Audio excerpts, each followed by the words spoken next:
ನಮಸ್ಕಾರ ಸ್ನೇಹಿತರೆ, welcome back our YouTube channel Somu Viji 1989 cooking channel. ಸ್ವಾಗತ ಸ್ನೇಹಿತರೆ. ನೀವೆಲ್ಲರೂ ಚೆನ್ನಾಗಿದ್ದೀರಾ ಅಂತ ನನ್ನ ಭಾವನೆ ಸ್ನೇಹಿತರೆ. ಯಾರು ಇದನ್ನು ತಿಂತೀರಾ ಅವರು ಮಾತ್ರ ನೋಡಿ ಸ್ನೇಹಿತರೆ. ಇವತ್ತಿನ ವಿಡಿಯೋದಲ್ಲಿ ನಾವು ಹಂದಿ ಮಾಂಸದಿಂದ ಗ್ರೇವಿಯನ್ನು ಹೇಗೆ ಮಾಡೋದಂತ ನೋಡೋಣ ಬನ್ನಿ ಸ್ನೇಹಿತರೆ. ನಾನು 3/4 kgಯಷ್ಟು ಹಂದಿ ಮಾಂಸವನ್ನು ತಗೊಂಡಿದ್ದೀನಿ ಸ್ನೇಹಿತರೆ. ಇದನ್ನು ತಿನ್ನೋದ್ರಿಂದ ನಮ್ಮ ಆರೋಗ್ಯಕ್ಕೆ ತುಂಬ ಒಳ್ಳೆಯದು ಸ್ನೇಹಿತರೆ. ಈ ವಿಡಿಯೋವನ್ನು ನೀವು ಸ್ಕಿಪ್ ಮಾಡಿದಿರ ಕೊನೆಯ ತನಕ ನೋಡಿ ಸ್ನೇಹಿತರೆ. ಆವಾಗಲೇ ಹೇಗೆ ಮಾಡೋದಂತ ನಿಮಗೆ ಅರ್ಥ ಆಗೋದು. ಇನ್ನು ಹಂದಿ ಮಾಂಸದ ಗ್ರೇವಿಗೆ ಬೇಕಾಗಿರುವ ಪದಾರ್ಥಗಳು ಸ್ನೇಹಿತರೆ: ಅರಿಶಿನ ಪುಡಿ, ಒಣ ಕೊಬ್ಬರಿ ಸ್ವಲ್ಪ, 1.5 ಸ್ಪೂನಷ್ಟು ಖಾರದ ಪುಡಿ, 6ರಿಂದ 8 ಕರಿಮೆಣಸು ಕಾಳನ್ನು ತಗೊಂಡಿದ್ದೀನಿ ಸ್ನೇಹಿತರೆ. ಅವನ್ನು ಬೇಯಿಸಿ ಇಟ್ಕೊಂಡಿದ್ದೀನಿ. 1 ಈರುಳ್ಳಿಯನ್ನು ಕಟ್ ಮಾಡ್ಕೊಂಡಿದ್ದೀನಿ ಸ್ನೇಹಿತರೆ. 1 ಬೆಳ್ಳುಳ್ಳಿಯನ್ನು ಬಿಡಿಸಿ ಇಟ್ಕೊಂಡಿದ್ದೀನಿ. ಇವಾಗ ಅಚ್ಚ ಧನಿಯಾ ಪುಡಿಯನ್ನು 1 ಚಿಕ್ಕ ಕಪ್ನಷ್ಟು ತಗೊಂಡಿದ್ದೀನಿ ಸ್ನೇಹಿತರೆ. ಇಷ್ಟೇ ಸ್ನೇಹಿತರೆ ಗ್ರೇವಿ ಮಾಡೋಕ್ಕೆ ಬೇಕಾಗುವ ಪದಾರ್ಥಗಳು ಸ್ನೇಹಿತರೆ. ಇವಾಗ ತೋರಿಸ್ತಾ ಇದ್ದೀನಿ ನೋಡಿ ಸ್ನೇಹಿತರೆ ವಿಡಿಯೋದಲ್ಲಿ. ಅವೆಲ್ಲವನ್ನು ಮಿಕ್ಸಿ ಜಾರ್ಗೆ ಹಾಕ್ಕೊಂಡು ಮಸಾಲೆಯನ್ನು ರುಬ್ಕೋಬೇಕು ಸ್ನೇಹಿತರೆ. ನೋಡಿ ಸ್ನೇಹಿತರೆ, ಮಸಾಲೆಯನ್ನು ರುಬ್ಕೊಂಡಿರೋದು ಆಗಿದೆ ಸ್ನೇಹಿತರೆ. ಇನ್ನು ಇದಕ್ಕೆ ಏನು ಸೇರಿಸುವ ಅಗತ್ಯ ಇರಲ್ಲ ಸ್ನೇಹಿತರೆ. ಏನಾದರೂ ಸೇರಿಸಿದ್ರೆ ಚೆನ್ನಾಗಿರಲ್ಲ ಹಂದಿ ಮಾಂಸದ ಗ್ರೇವಿ. ಇವಾಗ ಒಂದು ಬಾಣಲಿಯನ್ನು ತಗೊಂಡಿದ್ದೀನಿ ಸ್ನೇಹಿತರೆ. ಹಂದಿ ಮಾಂಸದ ಗ್ರೇವಿಯನ್ನು ಬಾಣಲಿಯಲ್ಲಿ ಮಾಡಿದ್ರೇ ತುಂಬ ರುಚಿಯಾಗಿ ಬರುತ್ತೆ ಸ್ನೇಹಿತರೆ. ನಾನಿಲ್ಲಿ ಒಂದು ದೊಡ್ಡದಾಗಿರುವಂತಹ ಬಾಣಲಿ ತಗೊಂಡು ಅದಕ್ಕೆ ಕಟ್ ಮಾಡಿಕೊಂಡಿರುವ ಹಂದಿ ಮಾಂಸವನ್ನು ಹಾಕ್ಕೊಂಡಿದ್ದೀನಿ ಸ್ನೇಹಿತರೆ. ಹಾಗೆ ನಾವು ರುಬ್ಬಿಕೊಂಡಿರುವಂತಹ ಮಸಾಲೆಯನ್ನು ಸಹ ಸೇರಿಸ್ಕೊಂಡಿದ್ದೀನಿ. ಮಿಕ್ಸಿ ಜಾರು ತೊಳೆದು ಇಟ್ಕೊಂಡಿರುವಂತಹ ಸ್ವಲ್ಪ ನೀರು ಸೇರಿಸ್ಕೋಬೇಕು ಸ್ನೇಹಿತರೆ. ಇನ್ನು ರುಚಿಗೆ ತಕ್ಕ ಉಪ್ಪನ್ನು ನಾವು ಸೇರಿಸ್ಕೋಬೇಕು. ನಾನಿಲ್ಲಿ ಕಲ್ಲುಪ್ಪನ್ನು ಸೇರಿಸ್ಕೊತಾ ಇದ್ದೀನಿ ಸ್ನೇಹಿತರೆ. ಇಷ್ಟೇ. ಇವಾಗ ಮಸಾಲೆ ಮಾಂಸವನ್ನು ಚೆನ್ನಾಗಿ ಕಳಿಸ್ಕೋಬೇಕು ಸ್ನೇಹಿತರೆ. ತುಂಬ ನೀರು ಹಾಕೋಕ್ಕೆ ಹೋಗಬೇಡಿ ಸ್ನೇಹಿತರೆ. ನೀವು ಸಾರು ಮಾಡ್ಕೋಬೇಕಾದ್ರೆ ನೀರನ್ನು ಸೇರಿಸ್ಕೊಳ್ರಿ. ಗ್ರೇವಿ ಮಾಡ್ಕೋಬೇಕಂದ್ರೆ ನೀರನ್ನು ಕಡಿಮೆ ಸೇರಿಸ್ಕೋಬೇಕು ಸ್ನೇಹಿತರೆ.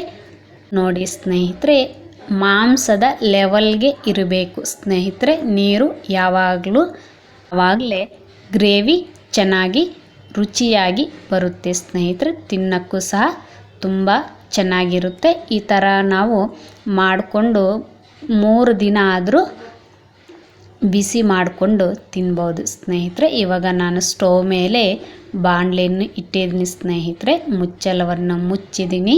ಸ್ಟವನ್ನು ಮೀಡಿಯಮ್ ಫ್ಲೇಮಲ್ಲಿ ಇಟ್ಕೊಂಡು ಕುದಿಯೋಕ್ಕೆ ಬಿಡಿ ಸ್ನೇಹಿತರೆ. ನಮ್ಮ ವಿಡಿಯೋಸ್ ನಿಮಗೆ ಇಷ್ಟ ಆದಲ್ಲಿ ಲೈಕ್ ಮಾಡಿ ಸ್ನೇಹಿತರೆ, ಶೇರ್ ಮಾಡಿ. ಹಾಗೆ ನಮ್ಮ YouTube channel Somu Viji 1989 cooking ಚಾನಲನ್ನು ಸಬ್ಸ್ಕ್ರೈಬ್ ಮಾಡಿಕೊಳ್ಳ್ರಿ ಸ್ನೇಹಿತರೆ. ನೀವು ಮಾಡಿಕೊಳ್ಳುವ ಸಬ್ಸ್ಕ್ರೈಬ್ ನಮಗೆ ತುಂಬ ಉಪಯೋಗ ಆಗುತ್ತೆ ಸ್ನೇಹಿತರೆ. ಇವಾಗ ಕುದೀತಾ ಇದೆ ನೋಡಿ ಸ್ನೇಹಿತರೆ. ಎಣ್ಣೆಯನ್ನು ನೀವು ಹಾಕೋಕ್ಕೆ ಹೋಗಬಾರ್ದು ಸ್ನೇಹಿತರೆ. ಅದರಲ್ಲೇ ತುಂಬ ಎಣ್ಣೆ ಇರುತ್ತೆ ಸ್ನೇಹಿತರೆ. ವಾರಗಳಲ್ಲಿರುವಂತಹ ಎಣ್ಣೆಯಿಂದನೇ ನಾವು ಈ ಥರ ಬೇಯಿಸ್ಕೋಬೇಕು ಸ್ನೇಹಿತರೆ.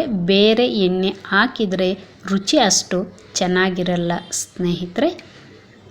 ಮಧ್ಯದಲ್ಲಿ ನಾವು ಕಳಿಸ್ಕೊಂತ ಮುಚ್ಚಳವನ್ನು ಮುಚ್ಕೋಬೇಕು ಸ್ನೇಹಿತರೆ.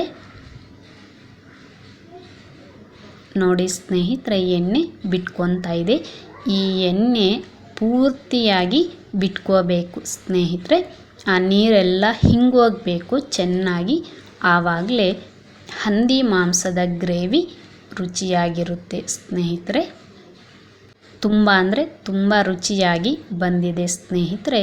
ನೀವು ಒಂದ್ಸಲ ಹೀಗೆ ಮಾಡೋಕ್ಕೆ ಪ್ರಯತ್ನ ಮಾಡಿ ಸ್ನೇಹಿತರೆ. ನೀರು ಹಿಂಗೋಗುವಾಗ ಸ್ಟವನ್ನು ಸ್ಲೋ ಫ್ಲೇಮಲ್ಲಿ ಇಟ್ಕೊಂಡು ಬೇಯಿಸ್ಕೋಬೇಕು ಸ್ನೇಹಿತರೆ. ನೋಡಿ ಎಷ್ಟೊಂದು ಎಣ್ಣೆ ಬಿಟ್ಕೊಂಡಿದೆ ಸಾರು. ತುಂಬ ಅಂದರೆ ತುಂಬ ಕಷ್ಟಪಟ್ಟು ವಿಡಿಯೋಗಳನ್ನು ಮಾಡ್ತಾಯಿದ್ದೀನಿ ಸ್ನೇಹಿತರೆ. ಮನೆಯಲ್ಲಿ ಅಡುಗೆ ಕೆಲಸ ಮಾಡೋದು, ಇನ್ನು ಬೇರೆ ಬೇರೆ ಕೆಲಸಗಳೆಲ್ಲ ಮಾಡಿಕೊಂಡು ನಾನು ವಿಡಿಯೋ ಮಾಡ್ತಾಯಿದ್ದೀನಿ ಸ್ನೇಹಿತರೆ. ಎಲ್ಲರೂ ವಿಡಿಯೋ ನೋಡ್ತಾ ಇದ್ದೀರಾ, ಯಾರೂ ಸಬ್ಸ್ಕ್ರೈಬ್ ಮಾಡ್ಕೊತಾ ಇಲ್ಲ ಸ್ನೇಹಿತರೆ. ಹಾಗೆ ಲೈಕೂ ಸಹ ಮಾಡ್ತಾ ಇಲ್ಲ. ದಯಮಾಡಿ ಸಬ್ಸ್ಕ್ರೈಬ್ ಮಾಡಿಕೊಂಡು ಲೈಕ್ ಮಾಡಿ ಸ್ನೇಹಿತರೆ. ಆ ವಿಡಿಯೋ ಇನ್ನಷ್ಟು ಜನರಿಗೆ ತಲುಪುತ್ತೆ ಸ್ನೇಹಿತರೆ. ನೋಡಿ ಸ್ನೇಹಿತರೆ, ನೀರೆಲ್ಲ ಹಿಂಗೋಗಿ ಎಣ್ಣೆ ಎಷ್ಟು ಚೆನ್ನಾಗಿ ಬಿಟ್ಕೊಂಡಿದೆ ಸ್ನೇಹಿತರೆ. ನೀರು ಹಿಂಗೋಗಿ ಚೆನ್ನಾಗಿ ಈ ಥರ ಎಣ್ಣೆ ಬಿಟ್ಕೊಳ್ಳೋ ತನಕ ನಾವು ಬೇಯಿಸ್ಕೊತಾನೇ ಇರಬೇಕು ಸ್ನೇಹಿತರೆ. ಮಧ್ಯದಲ್ಲಿ ಕಳಿಸ್ಕೊತಾ ಇರಬೇಕು. ನೀರು ಅನ್ನೋದು ಇರಬಾರ್ದು ಸ್ನೇಹಿತರೆ. ನಾವು ಮಾಡ್ತಾ ಇರೋದು ಗ್ರೇವಿ ಅಲ್ವಾ. ಈ ಥರ ಮಾಡಿಕೊಂಡು ನಾವು 3 ದಿನಗಳ ಕಾಲ ಬೇಯಿಸ್ಕೊತ ನಾವು ತಿನ್ಬೋದು ಸ್ನೇಹಿತರೆ. ಮುದ್ದೆ ಜೊತೆ, ಅನ್ನದ ಜೊತೆ ತುಂಬ ರುಚಿಯಾಗಿರುತ್ತೆ ಸ್ನೇಹಿತರೆ. ಇವಾಗ ನಾನು ಒಂದು ಬಟ್ಲಿಗೆ ಸೇರಿಸ್ಕೊಂಡಿದ್ದೀನಿ ಸ್ನೇಹಿತರೆ ನಾವು ಮಾಡಿದಂತಹ ಹಂದಿ ಮಾಂಸದ ಗ್ರೇವಿಯನ್ನು. ಈ ವಿಡಿಯೋ ನಿಮಗೆ ಇಷ್ಟ ಆಯಿತು ಅಂತ ಭಾವಿಸ್ತೀನಿ ಸ್ನೇಹಿತರೆ. ಮತ್ತೊಂದು ವಿಡಿಯೋದೊಂದಿಗೆ ನಾವು ಭೇಟಿಯಾಗೋಣ ಸ್ನೇಹಿತರೆ.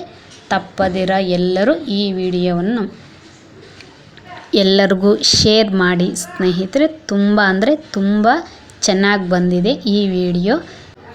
ಕೆಲವರು ಮನೆಯಲ್ಲಿ ಮಾಡೋಕ್ಕೆ ಬಿಡಲ್ಲ ಸ್ನೇಹಿತರೆ. ಗಂಡಸರಿಗೆ ತಿನ್ನಬೇಕು ಅನ್ನುವ ಆಸೆ ಇರುತ್ತೆ. ನೀವು ಈ ಥರ ಮಾಡಿ ಅವ್ರಿಗೆ ಇಡಬಹುದು ಸ್ನೇಹಿತರೆ. ಅವರು ತುಂಬ ಖುಷಿಯಿಂದ ತಿಂತಾರೆ.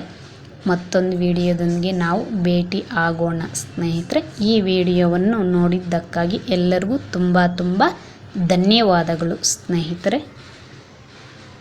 ಈ ಥರ ವಾರಗಳನ್ನು ನೆಕ್ಸ್ಟ್ ಡೇ ಈ ಥರ ಬೇಯಿಸ್ಕೊಂಡು ತಿಂದರೆ ಅನ್ನದ ಜೊತೆಗೆ ತುಂಬ ರುಚಿಯಾಗಿರುತ್ತೆ ಸ್ನೇಹಿತರೆ. ನಮ್ಮ ಕಡೆ ಹೀಗೆ ಮಾಡ್ಕೊಂಡು ತಿಂತಾರೆ ಸ್ನೇಹಿತರೆ. ಅದಕ್ಕಾಗಿ ನಿಮಗೆ ತೋರಿಸೋಣಂತ ವಿಡಿಯೋ ಮಾಡಿದೆ ಸ್ನೇಹಿತರೆ.